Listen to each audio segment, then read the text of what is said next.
Hey guys, I'm back once again for another figure review, and as promised, this is the review of the DC Comics Infinite Heroes Supergirl figure, the pre-crisis version, and if the autofocus will actually work right.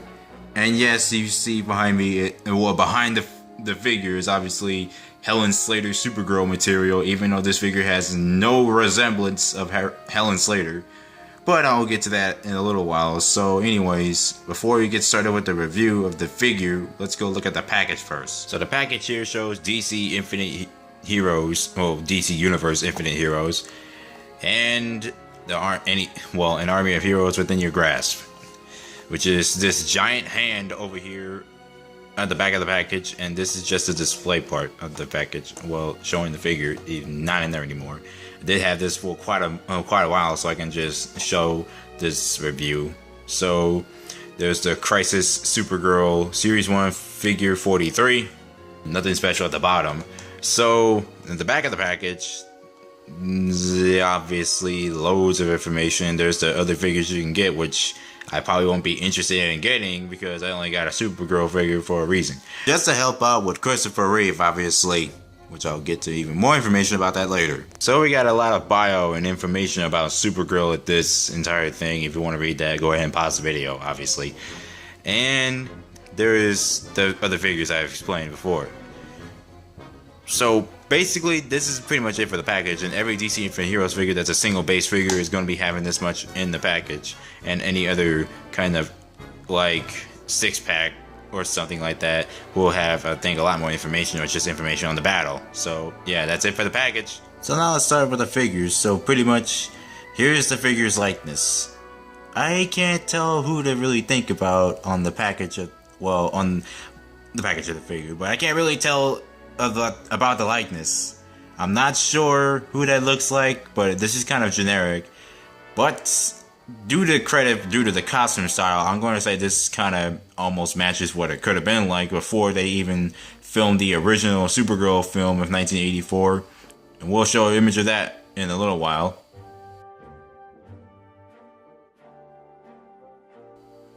And that's an image of Helen Slater in the original comic book costume, rather than having to be the outfit that later on didn't even get the action figure type. It's kind of strange that they never made a Helen Slater figure. But all in all, I do like this figure. It does look pretty good, even though it's just for a basic figure. But this is obviously one of those basic DC Infinite Heroes figures that you can buy from Mattel. I do like the entire detail on her, but there's no S symbol at the back of her cape. I don't know if that's supposed to be for the costume they wear in this movie, because the Supergirl costume in the movie obviously looks kind of like the Christopher Reeve outfit, except the female style. It does got the headband on her head, and it's a little bit more curled up rather than being a little bit more straight. And her S symbol is attached to her cape, which is also painted onto her suit. So yeah, that's pretty much it for the detailing and things. I actually do think this figure does look pretty good. So no argument really needed. This figure looks pretty good. There's actually really not that much to say about the figure. I really do like this figure. It's actually pretty cool. And of course, I'm going to get Christopher Reeve up in the side here if the quality or the lighting would be good. I might have to brighten this up. Yep, I might have to brighten it up when editing. So anyways, this is pretty much the duo, except for the fact that Supergirl does not look like Helen Slater.